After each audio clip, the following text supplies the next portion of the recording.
Financial expert Madhavi Reddy గారు కూడా మనతో పాటు జాయిన్ అయ్యారు. ఆవిడకి కూడా వెల్కమ్ చెప్తున్నాను. పుల్లారావు గారు నమస్తే. నమస్కారం. పుల్లారావు గారు, మిడిల్ ఈస్ట్ లో యుద్ధ వాతావరణం, పూర్తి వాతావరణం కాదు, యుద్ధమే జరుగుతున్నటువంటి సిచ్యువేషన్ చూస్తున్నాం. అమెరికా అయితే రెడీగా ఉంది, సిద్ధంగా ఉంది అని చెప్పి నిన్న మొన్నటి దాకా మనం వార్తలు చూసాం. కానీ సడన్ గా ఇజ్రాయెల్ ఎంట్రీ ఇచ్చినటువంటి సిచ్యువేషన్, రెండు దేశాలు కూడా కలిసి ఇరాన్ మీద అటాక్ చేశాయి. ఇరాన్ కూడా ఎక్కడా తగ్గట్లేదు. అమెరికన్ స్థావరాల మీద, ఇతర దేశాల్లో ఉన్నటువంటి స్థావరాల మీద కూడా అటాక్ చేస్తున్నటువంటి సిచ్యువేషన్ ఏంటి? ఇద్దరు రెండు రకాల కారణాలు చెప్తున్నారు. అమెరికా కావచ్చు, ఇజ్రాయెల్ కావచ్చు. మేము డిఫెన్స్ కోసం ముందుగా టార్గెట్ చేశామని చెప్పి ఇజ్రాయెల్ చెప్తుంటే, తాము అసలు ఇరాన్ ప్రజలకు విముక్తి కల్పిస్తామని అమెరికా చెప్తుంది. నిజంగా ఇందులో వాస్తవం ఉందా? ఏం జరగబోతుందంటే ఏం చెప్తారు? అంతా వాస్తవే, అంతా అబద్ధమే. ఫాగ్ ఆఫ్ వార్ అంటారు. ఫాగ్ ఆఫ్ వార్ అని చర్చలు పెట్టాడు 100 సంవత్సరాల క్రితం. అదే నిజాలు ఎవరికి తెలియదు యుద్ధంలో. ఏదో మనం వింటాం, ఈ సైడ్ చెప్పేది ఆ సైడ్ చెప్పేది, ఆఖరి నిజం ఏంటో అబద్ధం ఏంటో తెలియదు మన కన్వీనియన్స్ బట్టి. అలా ఉండగా ఇదేం కొత్తగా యుద్ధం కాదు మిడిల్ ఈస్ట్ కి. 1945 1923 నుంచి కూడా యుద్ధాలు జరుగుతూ ఉన్నాయి. మర్చిపోవద్దు. 100 సంవత్సరాలు యుద్ధం లేని సంవత్సరం ఏదో ఎప్పుడప్పుడే ఉంటాయి. యుద్ధాలు ఉన్నాయి. ఇదంతా వాళ్ళకి కొత్త కాదు, అందువల్ల అది కొత్త ఏం కాదు. రెండోది, మీరు అడిగింది అమెరికా ఇలాగన్నది, ఇజ్రాయెల్ అలాగన్నదంటే మీకు చిన్న జ్ఞాపకం చేస్తున్నారు. 2 వారాల క్రితం ఇజ్రాయెల్ నాయకుడు ఏమన్నాడు? మనకు యుద్ధం వద్దు, ఇప్పుడు ఇరాన్తో మనం రెడీగా లేవన్నాడు నెతన్యాహు. ట్రంప్ కూడా మనం మాట్లాడుకుందాం తేల్చుకుందాం అన్నాడు. కానీ ప్లాన్ ముందర నుంచి అవకాశం దొరికింది. అక్కడ జనం బాగా ఆందోళన చేస్తున్నారు. 50-60 వేల మందిని చంపేశారు ఇరాన్ లో, యాజిటేషన్ లో 10 కోట్ల జనంలో చంపేస్తే ఇది ఒక మంచి అవకాశం, తీసేయాలి, న్యూక్లియర్ పవర్ అయిపోతుంది ఇరాన్ అని అమెరికా, ఇజ్రాయలే కాదు మిగతా ముస్లిం కంట్రీస్ అందరికి కూడా భయం ఉన్నది. ఇరాన్ దగ్గర న్యూక్లియర్ వెపన్స్ అనుయుద్ధం చేసేది వస్తే ఇక మన మాట వినరు, అందరిని బెదిరిస్తారు, అందరిని లొంగేస్తారు. ఇరాన్ ఏమంటున్నారంటే, ఆ ముల్లా వీళ్ళంతా ఎవరు, రాజులు ఏంటి, కింగ్స్ ఏంటి, దెబ్బ వేస్తున్నారు, వీళ్ళేంటి అంటున్నారు. ఇది ఉండటానికి వీలు లేదు ముస్లిం దేశాల్లో అంటున్నారు. పైన ఉండగా అమెరికా ఇజ్రాయెల్ యుద్ధం చేద్దాం అనుకుని ఊరికినారు చెప్పారు. సడన్ గా చేస్తారు. మీరు ఇంకో ప్రశ్న కూడా అదే, ఎందుకు ఇజ్రాయెల్ స్టార్ట్ చేసిందంటే అమెరికా స్టార్ట్ చేయలేదు, ఇరాన్ యుద్ధం స్టార్ట్ చేయదు. యుద్ధం లేకుండా గడిపేయాలని ఇరాన్. సో ఎవరో ఒకళ్ళు స్టార్ట్ చేయాలి.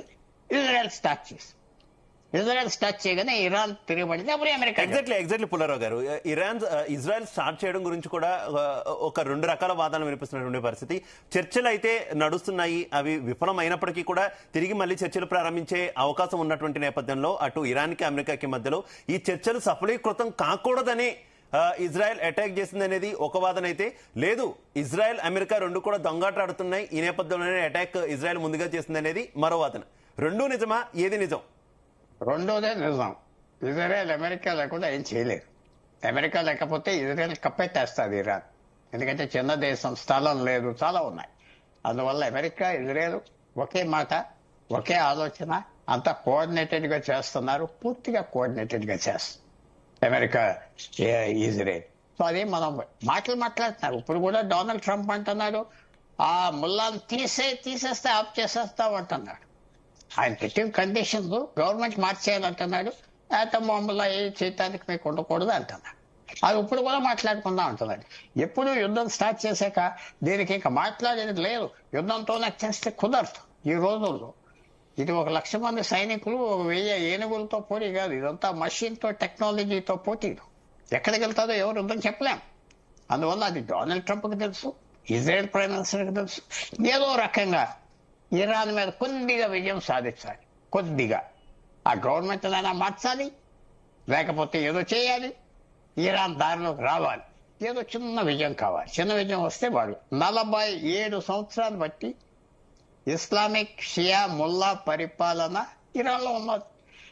అక్కడ ఉన్నది పరిపాలన. ఎలక్షన్లే వేరు లేవు. ఎలక్షన్ ఎవరు గెలుస్తారు, ఎవరు నిలబడతారు ప్రెసిడెంట్ కి, వాళ్ళే ఒప్పుకోవాలి. నువ్వు సరిపోదు అంటే లేదు, వాళ్ళు ఎప్పుడు చేసిన క్యాండిడేట్స్ నిలబడాలి. జడ్జెస్ వాళ్ళే అపాయింట్ చేయాలి. అన్ని అపాయింట్మెంట్స్ వాళ్ళే చేస్తారు. సో 45 సంవత్సరాల బట్టి జరుగుతా వచ్చేది. అక్కడ జనం కూడా విసుకొచ్చేసింది. ఇరాన్ అంతా డబ్బు అంతా వేస్ట్ చేశారు, దరిద్రంగా పేదరికం ఉన్నది, ఎన్ని ఉన్నాయి. సో ఈ అవకాశం తీసుకొని ఇరాన్ కనుక ఆ ముల్లా ప్రభుత్వాన్ని మారిస్తే పెద్ద విజయం వాళ్ళకి వచ్చినట్లు మార్చగలరా? ఒక చిన్న విషయం కూడా మీకు చెప్తున్నా, ఇప్పుడే న్యూస్ వచ్చింది, నిజమో కాదో నాకు తెలియదు. ఇరాన్ డిఫెన్స్ మినిస్టర్ని చంపేశారు. అదేంటంటే ఇజ్రాయెల్ గత సంవత్సరంలో పెద్ద జనరల్స్ ని వాళ్ళని చంపేశారు. అక్కడే వాళ్ళు మనుషులు పెట్టి చంపేశారు, మషిన్లతో చంపారు, టెలిఫోన్ ద్వారా కూడా చంపారు. మనం మర్చిపోతున్నారు, టెలిఫోన్ పేలిపోయే టెలిఫోన్ పెడితే చచ్చిపోయారు ఎంతో మంది, వందల మంది. సో ఇజ్రాయెల్ ఈ యుద్ధమే కాదు, వాళ్ళు పూర్తిగా పెనిట్రేట్ చేశారు. ఏం చేస్తారో చూడాలి ఇప్పుడే. సో ఇది యుద్ధం, విశేషమైన యుద్ధం. ఇజ్రాయెల్ పెనిట్రేట్ చేశారు, అమెరికా పెనిట్రేట్ చేశారు. అక్కడ అధికారంలో ఎవరున్నారు అని తెలుసు. రోబోట్స్ తో వాడి చంపారు. న్యూక్లియర్ బాంబులు తయారు చేసే చీఫ్ 1000 మంది పోలీస్ గార్డ్ చేసేవాడిని చంపారు. రోడ్డు మీద చంపేశారు అక్కడ. సో వల్ల ఏమవుతుందో చూడాలి. ఇది పెద్ద యుద్ధంగా వస్తుంది. పెద్ద యుద్ధం అవుతే మార్పు వస్తుంది కాదు, చిన్న యుద్ధం అయినా మార్పు రావు. ఈ ఆఖరి చాప్టర్ యుద్ధం ఎలా ఉంటుందో మనం చెప్పలేం. కానీ ఈసారి ఇజ్రాయెల్ అమెరికా మాత్రం ఆగరు. ఏదో మార్పు తీసుకురాకపోతే మళ్ళీ ఇలాంటి అవకాశం రాదు. అంటే మనకేంటి ఇంట్రెస్ట్? మీరు ఎక్కడో మీ ఇంట్రడక్షన్ లో భారతదేశం మీద ప్రభావం ఏంటి అన్నట్టుగా నేను విన్నా. భారతదేశానికి నేను చెప్తున్నా, మన మిత్రులు ఎవరైనా ప్యానల్ మీద నన్ను దూషించవచ్చు, లేకపోతే బయట వాళ్ళు దూషిస్తే, భారతదేశానికి యుద్ధం చాలా అవసరం. ఇరాన్ 47 సంవత్సరాలు పాకిస్తాన్ తో, చైనాతో దగ్గరగా ఉండి, టర్కీతో దగ్గరగా ఉండి, టర్కీకి డబ్బు ఇచ్చి పాకిస్తాన్కి డ్రోన్లు, వేల డ్రోన్స్ పంపించింది ఇరాన్. మన యుద్ధంలో కూడా వాళ్ళు ఫైనాన్స్ చేస్తున్నారు. లేకపోతే టర్కీకి ఎక్కడిది డబ్బు ఖర్చు పెడతారు. మనకి మన పేరగాంలో 40-50 మంది చచ్చిపోతే అసలు మీకు అక్కడ మనల్ని దూషించేయడం ఆ ఎత్తులో సమయం.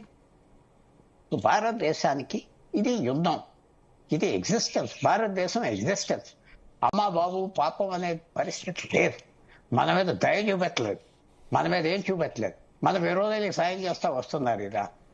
ఇప్పుడు ఆ గవర్నమెంట్ ఇబ్బందులు పడితే మనకు మంచిది కదా. అలాగే అమెరికా, ఇజ్రాయెల్ కూడా ఇబ్బందులు ఉంటేనే మనకు మంచిది కదా. ఇవాళ మీరంతా మనంతా రష్యా మన స్నేహితుడు అంటున్నారు. రష్యా మనం ఇబ్బందులు ఉండాలి, వాళ్ళ మీద ఆధారపడి ఉండాలి. రష్యా స్నేహితుడు ఎప్పుడు ఇబ్బందులు ఉంటేనే మీ ఇంటి చుట్టూరా తిరుగుతాడు, లేకపోతే తిరుగుతాడా? అందువల్ల స్నేహం కూడా మనంతా టెంపర్డ్ స్నేహం. ఈవేళ సింపుల్ గా చూడాలంటే ఇది అద్భుతమైన అవకాశం.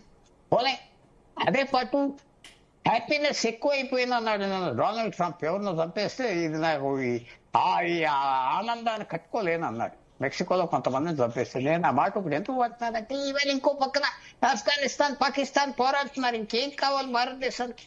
ఓకే ఓకే ఓకే పుల్లారావు గారు, డిస్కస్ చేద్దాం. మీరు అన్న పాయింట్ దగ్గర నుంచి మళ్ళీ నేను మీ దగ్గరకు వస్తాను. నేను ముఖ్యంగా భారత్ ఏ